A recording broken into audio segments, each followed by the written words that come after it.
오늘은 너무나도 또 기쁜 안식일이고 복된 안식일입니다. 그래서 오늘 여러분들과 더불어서 함께 살펴보실 우리 하나님의 말씀의 제목은 왕이 되려는 자 왕관의 무게를 견디라 라는 제목이 좀 깁니다. 왕이 되려는 사람은 왕관의 무게를 견딜 줄 아는 사람이 되어야 되겠죠. 그렇다면 천국 가려는 자는 십자가의 무게를 견뎌낼 줄 아셔야 되겠습니다. 왕관의 무게 정도는 견딜 줄 아는 사람이 그래도 최소한 왕이 될 자격을 갖추었다고 볼 수 있지 않겠습니까? 최소의 어떤 자격이라고 볼 수 있겠습니다. 마찬가지로 천국 가기를 원하는 사람은 십자가의 무게를 견뎌낼 줄 알아야 되겠습니다. 저는 항상 그런 생각을 해봅니다. 좀 순탄하고 평탄한 천국을 갈 수 있는 그런 길이 있다면 얼마나 좋겠습니까? 그러나 우리가 가고 있는 이 길은 결단코 평탄하지만은 않습니다. 예수님께서도 일찍이 말씀을 주시기를 누구든지 나를 따라오려거든 어떻게 하라고 했죠? 다 각자가 가지고 있는 십자가가 있다고 했습니다. 이 세상 77억 인구가 살고 있지만 77억 인류 인생 모두가 다 십자가가 없는 사람이 없습니다. 단지 그것을 평온한 얼굴로나 아니면 미래에 대한 소망으로나 이런 것을 통해서 그것을 보이지 않게끔 감추고 있을 뿐이죠. 누구에게나 십자가는 다 있습니다. 그래서 천국에 가려는 사람은 십자가의 무게를 견딜 줄 알아야 되겠고, 또 하늘나라의 왕 같은 제사장이 되려고 하는 사람들은 왕관의 무게를 견뎌낼 줄 알아야 되겠습니다. 그래서 2000년 전 믿음의 길을 걸었던 초대교회 성도들도 순탄하지만은 않은 이런 어떤 삶을 살았고, 또 하나님께서 그들에게 그런 순탄하지 않는 삶을 주신 데에는 알고 보니까 모든 것이 이유가 없는 것이 없었습니다. 우리 인간 사회에 있어서 항상 사시사철 1년 365일 동안 날이 화창하고 맑고 개인 날만 있기를 원합니다만, 그렇게 맑은 날만 있다면 그런 곳이 있긴 있습니다. 어디냐 하면 저 아라비아 사막 같은 데 말이에요. 사막은 365일 항상 날이 맑습니다. 그러다 보니 뭐가 없습니까? 물이 부족하고, 그러다 보니 식물도 자라지 못하고, 식물이 없으니 그런 식물을 먹고 사는 동물도 없고, 그러다 보니 거기에 사람도 거주하지 않습니다. 다시 말해서 그런 황막하고 황량한 이런 환경만 주어지기 때문에 하나님께서는 때로는 구전 날씨도, 비 오는 날씨도, 또 번개 치는 날씨도, 이 번개가 이거 안 치면 이 지상에 있는 식물들이 자라나는데 상당한 어떤 위험성이 있답니다. 번개를 통해서 하나님께서는 이 질소라는 물질을 식물들에게 또 공급을 하신답니다. 자연적인 어떤 그 과학을 알고 보면 모든 것이 다 신비로울 뿐입니다. 이 세상에 아무 뜻없이 만들어진 것이 아무것도 없고, 우리 생각에는 요란하게 시끄러운 그런 천둥과 번개를 왜 만드셨을까? 잠자는 아기를 다 깨워놓고 주위 사람들에게 공포감을 일으키는 그런 걸 왜 만드셨을까? 만드신 데는 다 그런 이유가 있었습니다. 그래서 왕관을 쓰려는 자는 그 무게를 어떻게 해야 되겠습니까? 견뎌낼 줄 아셔야 됩니다. 우리 영원한 천국 구원을 받기를 원하는 그런 하늘 백성들은 반드시 주어진 십자가의 그 무게를 다 감내하고 그리스도의 그 길을 온전히 따라서 영원한 천국에 입성할 수 있는 우리 하늘 가족들이 다 되시길 부탁드리겠습니다. 우리 하나님 말씀 누가복음 9장을 한번 열어보도록 합시다. 9장 23절입니다. 또 무리에게 이르시되 아무든지 나를 따라오려거든 그 그리스도의 그 삶을 따라가고 그리스도의 그 뒤안길을 따라가려면 자기를 부인하고 날마다 제 십자가를 지고 나를 쫓을 것이니라고 했습니다. 우리는 날마다 그리스도의 그 생애를 따라가는 삶을 살고 있지 않습니까? 근데 그 길에는 좋은 것만 있지 않습니다. 물론 그 결과는 좋은 길로 인도하는 길이긴 합니다만, 그러나 그 과정은 때로는 험난한 어떤 장벽도 있고, 또 장애물도 있고, 또 여러 가지 어려운 요소들도 있고, 피하고 싶은 그런 상황들도 항상 우리에게 많이 노출이 된다고 했습니다. 우리가 그 터널을 들어가 보면, 들어갈 때는 캄캄해도 터널의 저 끝에는 밝은 빛이 항상 존재하고 있습니다. 이렇듯 우리의 그 삶 속에는 십자가와 같은 이런 어려운 일들이 우리의 앞을 막았을 때가 참 많습니다만, 그러나 그 끝에는 영원한 천국이 우리를 기다리고 있다는 것, 이건 꼭 우리가 기억해야 될 부분이라고 얘기해집니다. 예수님께서도 분명 말씀의 가르침을 주실 때 반드시 자기의 십자가를 짊어지고 나를 쫓는 사람이라야 천국에 올 수 있다라는 이와 같은 가르침을 여러 차례 또 하신 바가 있습니다. 우리 디모데후서 3장 계속 한번 살펴보도록 합시다. 12절의 말씀 보시면, 무릇 그리스도 예수 안에서 경건하게 살고자 하는 자는 피팍을 받으리라 그랬습니다.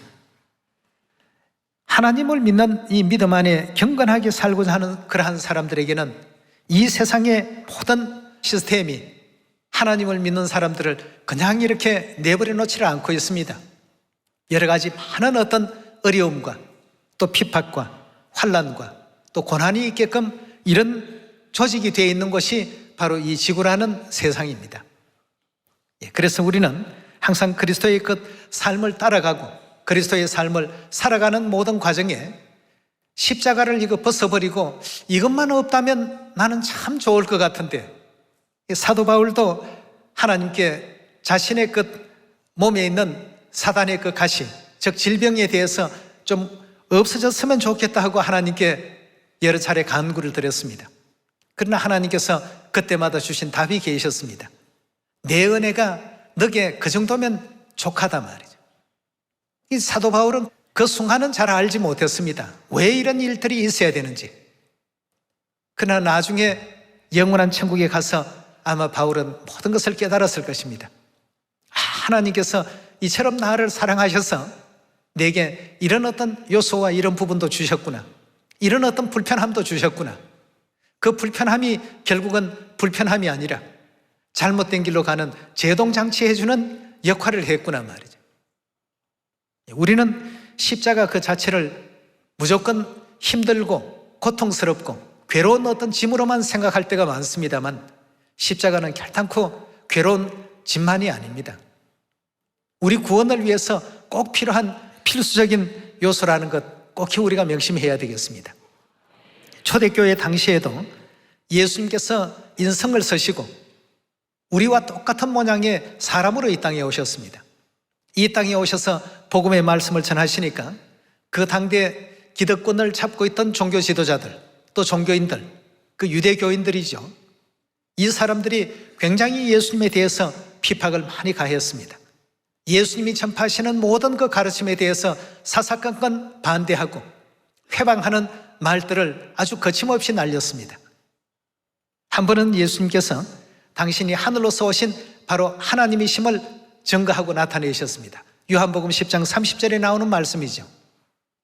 내가 곧 너희가 기다렸던 메시아고 너희들이 기다렸던 바로 그 하나님 구세주다는 이 사실을 설명하실 때 유대인들이 돌을 들고 예수님을 쳐 죽이려 했습니다. 왜냐하면 하나님이 이런 모습으로 인간처럼 이렇게 오실 리가 없다라는 그들의 어떤 잘못된 관념 때문이었습니다. 잘못된 믿음이죠. 그러나 예수님께서는 육체를 입고 이 땅에 분명히 오셨고 육체를 서신 가운데 3년 반이라는 그 공생의 시간을 은혜롭게 이 땅에 또 보내시고 인류의 구원의 길을 다 활짝 열어놓으시고 영원한 천국으로 또 올리우지 않았습니까? 그 과정 속에 예수 그리스도를 참 하나님으로 믿고 따랐던 모든 사람들은 한결같이 그 당대 종교 지도자들로부터 또 종교인들로부터 이단이라는 소리를 계속 듣게 됩니다. 사도행전 24장에 있는 말씀과 같이 사도 바울이 법정에 그로 말미암아 고소까지 당해서 나사렛 이단의 괴수라는 그런 지적까지도 이제 받게 됩니다. 이 그런 어떤 핍박과 환란들이 초대교회 당시에 그 복음을 많이 방해하는 것 같았습니다만 이상한 일이 있었습니다. 그런 어떤 방해를 받으면 받을수록 복음은 어땠습니까? 모략 향기와 같아서 쪼개면 쪼갤수록 그 향기가 배나 더했습니다. 절반을 쪼갰을 때는 성령의 힘이 절반 정도 이렇게 가해 주셨는데 그것을 더 많이 쪼개니까 쪼개는 어떤 그 횟수만큼 성령의 축복은 더 초대교회를 힘있게끔 만드셨고 아시아 지역뿐만 아니라 유럽에 이르기까지 이 복음이 다 전파되는 놀라운 어떤 그 길을 만들게 된 것이죠. 그래서 우리는 언제나 십자가 하게 되면 고통과 고난과 괴로움의 어떤 상징물로서 생각하기 쉽습니다만 그러나 그 십자가의 그 이면에는 하나님 보이지 않는 숨은 어떤 뜻이 다 계셨습니다. 여러분들과 저는 요한계시록 22장 1절에서부터 6절까지 주신 말씀의 내용을 통해서 보면 장차 하늘에서 세세토록 왕노릇하리라는 약속의 말씀이 계신 분들 아닙니까? 우리 한번 그 내용을 한번 찾아봅시다. 22장 1절의 말씀 보시면 또 저가 수정같이 맑은 생명수의 강을 내게 보이니 하나님과 및 어린 양의 보좌로부터 나서 길 가운데로 흐르더라. 강 좌우에 생명나무가 있어 12가지 실과를 맺히되 달마다 그 실과를 맺히고 그 나무 잎사귀들은 만국을 소생하기 위하여 있더라. 3절입니다. 다시는 저주가 없으며 하나님과 그 어린 양의 보좌가 그 가운데 있으리니 그의 종들이 그를 섬기며 그의 얼굴을 볼 터이요 그의 이름도 저 이마에 있으리라. 다시는 밤이 없겠고 등불과 햇빛이 쓸데없으니 이는 주 하나님이 저희에게 비치심이라. 저희가 세세토록 왕노릇하리로다 하고 했습니다. 여기서 말하는 저희는 구원받는 오늘날 우리들을 지금 가리켜서 하신 말씀입니다. 하늘에서 세세토록 왕노릇하리로다 하고 했으니 왕이라면 그 머리 위에 세야 될 면류관이 있지 않습니까? 면류관의 무게를 견뎌낼 줄 아는 사람이 왕이 될 수 있습니다. 그렇다면 하나님께서 십자가의 짐을 왜 지어주실까? 곰곰이 생각해 보지 않을 수가 없습니다. 하나님 백성이라면 어려움도 평탄한 길로 만들어주시고 또 힘든 일도 쉽게 만들어주시고 뭐든지 생각만 하면 마음만 먹었다 하면 일이 저절로 이루어지도록끔 이렇게 하지 아니하시고 왜 수많은 핍박과 또 박해와 학대 속에서 이 복음이 자라가게끔 그렇게 만드실까 말이죠. 여러 번 생각해 보지 않을 수 없는 대목 아니겠습니까? 그것이 이제 결국 끝에는 세세토록 왕노릇 할 것이다. 이렇게 말씀을 하고 있습니다. 세세토록 천상에서 하나님 모시고 하나님과 더불어서 그런 위치에 우리 자녀들을 앉히시려고 하시니까 이 땅에서 많은 어떤 영적인 훈련이 필요합니다. 때로는 아픔도 슬픔도 고통도 괴로움도 그리고 늘 또 그런 괴로움만 있는 것이 아니라 그 가운데 또 기쁨도 주시지 않습니까? 그 가운데 또 소망도 주지 않습니까? 그 가운데 천국이 있다는 것으로 위로도 받지 않습니까? 왕이 되지 않고 그냥 하늘나라에서 인도하는 대로 따라만 다닐 천사의 어떤 무리들 같으면 하나님께서 이런 어떤 시련도 이런 아픔도 이런 고통과 괴로움도 결단코 허락지 않습니다. 이런 일들이 많이 일어나면 일어날수록 큰 그릇들이기 때문에 그렇다는 사실들을 우리가 꼭히 명심하시고 그리스도의 그 십자가의 그 모든 삶 속에 힘껏 또 뛰어들 수 있는 여러분과 제가 꼭 되도록 합시다. 로마서 8장으로 말씀 건너가 보겠습니다. 8장 16절의 말씀 보시면 성령이 친히 우리 영으로 더불어 우리가 하나님의 자녀인 것을 증거하시나니 자녀이면 또한 후사 곧 하나님의 후사요. 후사라는 뜻은 상속자라는 뜻이죠. 자녀이면 또한 후사 곧 하나님의 후사요. 그리스도와 함께한 후사니 우리가 그와 함께 영광을 받기 위하여 모두 함께 받아야 된다고요. 고난도 함께 받아야 될 것이니라 하고 했습니다. 예. 왕관에는 틀림없이 무게가 있습니다. 그 왕관의 무게를 견딜 줄 아는 그런 우리가 되어야 되겠습니다. 세세토록 왕노릇 할 것이다 라고 말씀을 주셨는데, 초림 당시에만 어려움이 있었던 것이 아니라 우리가 살고 있는 이 마지막 이 시대도 마찬가지입니다. 오늘날 우리 시온이 오늘이 있기까지 지난날의 모든 과정을 보면 순탄한 가운데 올라오지 못했습니다. 수많은 어려움 속에서 하늘아버지 또 이 복음을 또 인도해 주셨고, 또 하늘어머니 수많은 어려움 가운데서 오늘의 또 이 진리를 사마리아 땅끝까지 만인이 다 알 수 있도록 이런 때가 오기까지 애쓰시고 또 수고해 놓으셨습니다. 우리 모든 시온의 성도들은 왕이 되려는 자는 왕관의 무게를 견뎌낼 줄 알아야 된다는 것을 누구나가 잘 알고 있습니다. 로마서 8장에 그 주신 말씀을 보니까 그리스도와 함께한 하늘나라의 그 후사들이니 영광을 받기 위해서는 반드시 고난의 일에도 어떻게 해야 된다고요? 동참해야 된다고 했습니다. 그럼 오늘날 과연 어떤 진리 안에 있는 백성들에게 하나님의 후사라고 성경은 이렇게 인정을 하고 있을까? 히브리서 우리 9장으로 한번 넘어가 보도록 합시다. 히브리서 9장 15절의 말씀 보시면,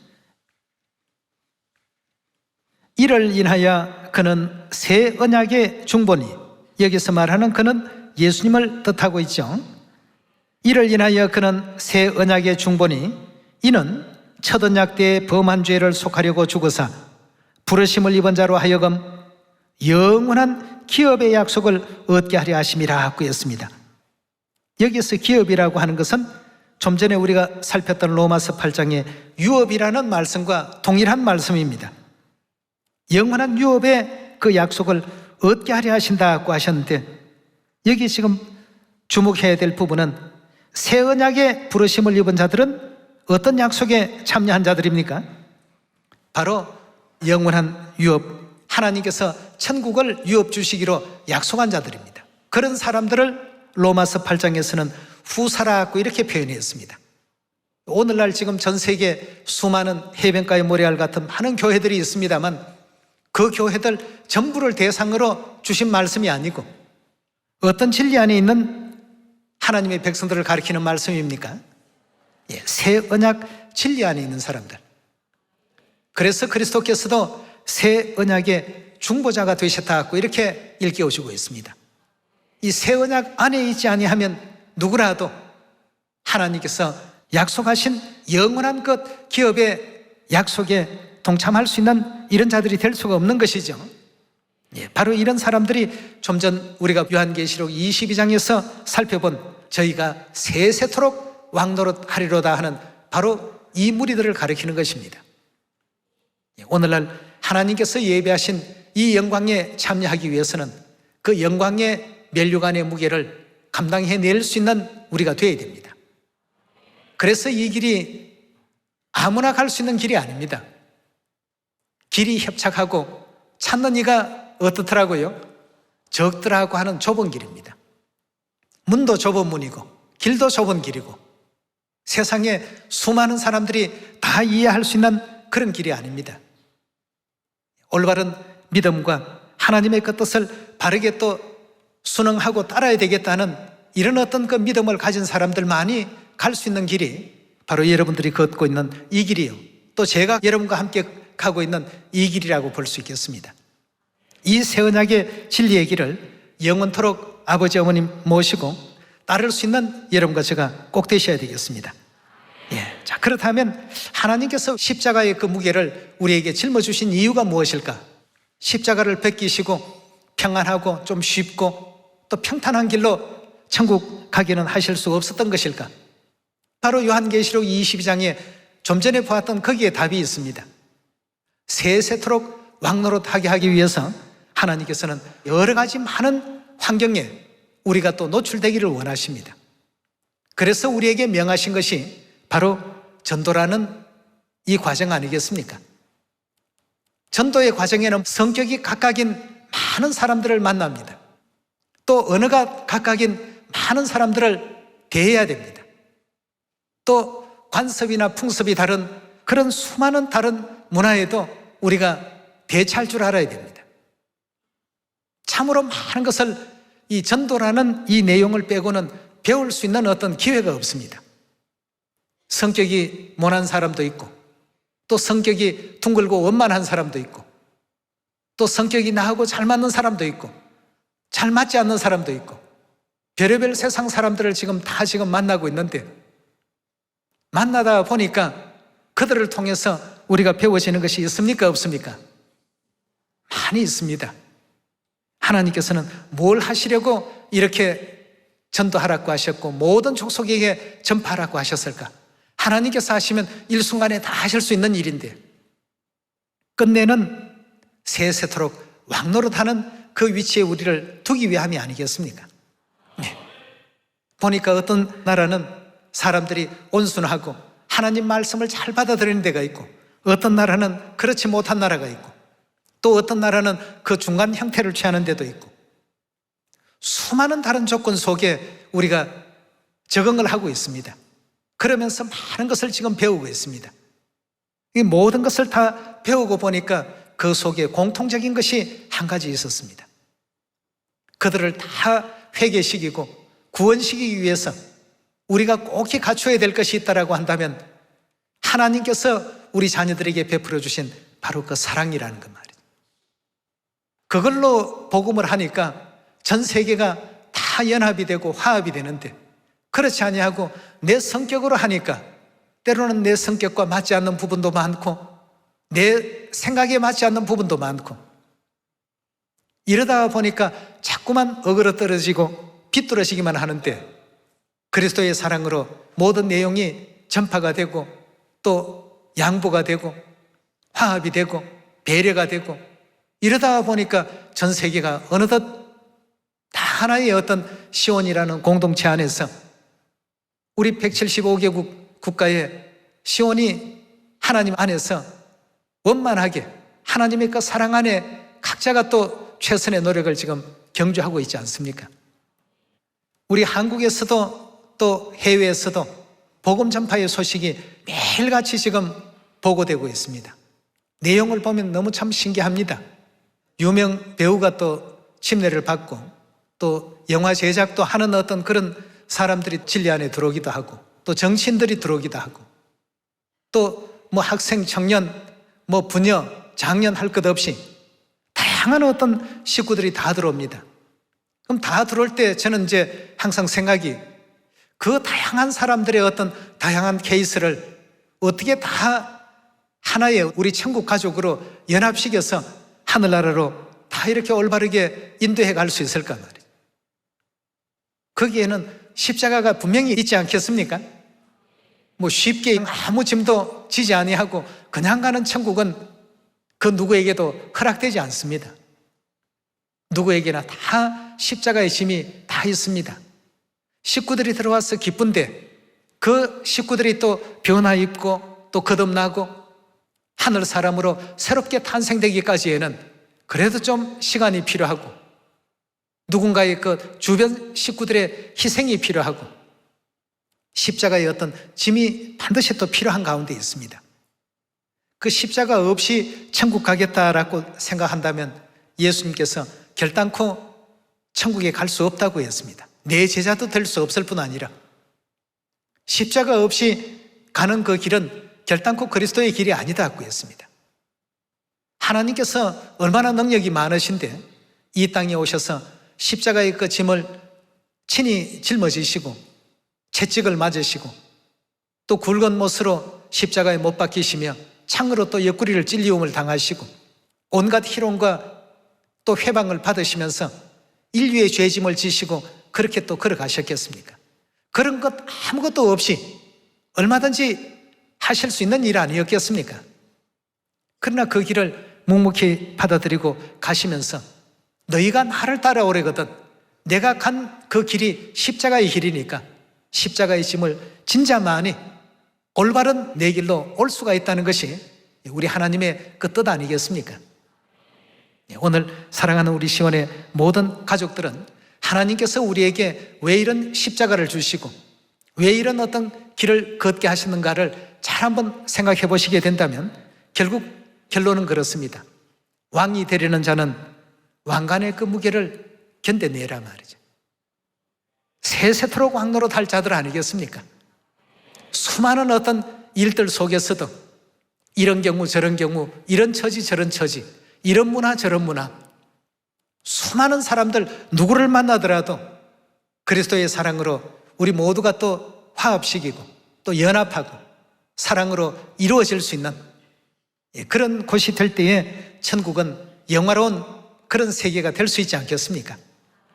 그런 어떤 변화를 이 땅에서도 우리가 경험을 하고 가야 되겠습니다. 그래서 만들어진 길이 십자가의 길이기 때문에 결단코 그 십자가의 그 짐을 외면하려고만 하지 마시고 모두가 짊어지시고 그리스도의 생애를 온전히 또 따라갈 수 있는 우리가 되어야 되겠습니다. 그런 어떤 그 길에 제일 하나님께서 중요하게 만들어 놓으신 길이 전도입니다. 우리가 하지 않더라도 하나님 다 하실 수 있거든요. 뭐 능력 몇 가지만 보여주시고 사람들을 놀라게 하는 몇 가지 어떤 사항들만 인생들에게 보여주신다면 안 믿을 사람 아무도 없게 금방 만들어내실 수 있습니다. 그러나 그리하지 아니하고 우리에게 맡겼습니다. 힘도 없고 지혜도 없고 능력도 모자라고 부족한 우리에게 맡기셔서 그 길을 걷게끔 하셨습니다. 사도 바울은 한 사람을 전도하는 이 전도의 수고는 해산의 수고와 동일하다고 했습니다. 자녀를 하나 낳을 때 그 엄마가 겪는 그 고통과 동일한 어떤 고통이라고 했습니다. 그런 짐을 왜 하나님께서 우리에게 지워주셨을까 생각을 해볼 필요가 있겠습니다. 거기에 대한 답의 결론도 왕이 되려는 자, 왕관의 무게를 견디라 말이죠. 이 왕관이라는 것이 없는 왕이면 괜찮은데 이 왕은 왕관을 꼭 써야 됩니다. 그렇지 않습니까? 왕관 없는 왕이 있을 수 없죠. 우리는 면류관의 무게를 견뎌낼 줄 알아야 되겠습니다. 그러한 가운데 아버지 어머님께 영원한 영광과 찬양을 돌릴 수 있는 여러분과 제가 꼭 되도록 합시다. 그런 뜻을 가지고 우리에게 이런 분부의 말씀을 내리셨구나 이렇게 꼭 익히셔서 우리에게 주신 마지막 이 복음 사명, 그냥 전도한다는 생각만 가질 것이 아니라 왕이 되려는 자에게 왕관의 무게를 견딜 수 있도록 기회를 주셨구나 이렇게 여기시면 좋겠습니다. 마태복음 28장 18절입니다. 예수께서 나와 일러 가라사대 하늘과 땅의 모든 권세를 내게 주셨으니 그러므로 너희는 가서 모든 족속으로 제자를 삼아, 모든 족속이니까 모든 경험을 다 해보라는 얘기입니다. 모든 곳에서 모든 족속으로 제자를 삼아 아버지와 아들과 성령의 이름으로 세례, 즉 침례를 주고 내가 너희에게 분부한 모든 것을 가르쳐 지키게 하라. 분부한 것을 가르치는 것도 쉬운 일이 아니지만 지키게끔 하는 것도 쉬운 일이 아닙니다. 알면서도 하지 않고 있는 많은 사람들이 있고 몰라서 못하는 사람들도 없잖아 있습니다만 예수님 분부에는 내가 너희에게 분부한 것 또 그리고 모든 것을 가르쳐서 지키게 하라. 볼지어다 내가 세상 끝날까지 너희와 항상 함께 있으리라 하시니라고 했습니다. 왕이라면 편협된 자기 주위에 있는 일만 알아서는 안 되겠죠. 세상의 모든 일들을 다 알아야 됩니다. 그래서 가장 백성을 평안케 하는 일이 무엇일까? 백성에게 도움 줄 수 있는 일이 무엇일까? 이걸 생각하는 것이 왕이 해야 될 당연한 일 아니겠습니까? 그렇다면 많은 경험이 필요합니다. 많은 사람도 만나야 되겠고 또 많은 남녀노소도 다 만나봐야 되겠고 각종 문화도 다 접해봐야 되겠고 또 성격이 제각각인 모든 사람들을 다 접해봐야 되겠습니다. 하나님께서 왜 이렇게 이런 어떤 제도를 두시고 이런 일들을 하게끔 하셨을까? 우리가 이 전도하는 것은 쉽지 않던데 아무나 못하는 것이던데 이럴 것이 아니라 모두가 해야 됩니다. 모두가 겪어봐야 될 우리가 천국 가는 과정이기 때문에 하나님께서 아버지와 아들과 성령의 이름으로 침례를 주고 내가 너희에게 분부한 모든 것을 가르치고 또 지키게 하라. 세상 끝날까지 너희와 항상 함께 할 것이다 하는 이 말씀을 주셨습니다. 예. 여기에도 결국 왕이 되려는 자, 즉 천국 가려는 자, 왕은 그 왕관의 무게를 견딜 줄 알아야 되겠고 십자가의 그 무게를 감당해낼 수 있는 그런 우리가 된다면 세세토록 하나님께서 우리 모든 시온의 자녀들에게 시들지 않는 영생의 것으로 축복 주시고 영생의 멸류관 허락지 않겠습니까? 그런 소망을 가지고 오늘 또 우리 시온의 가족들 다 힘냅시다.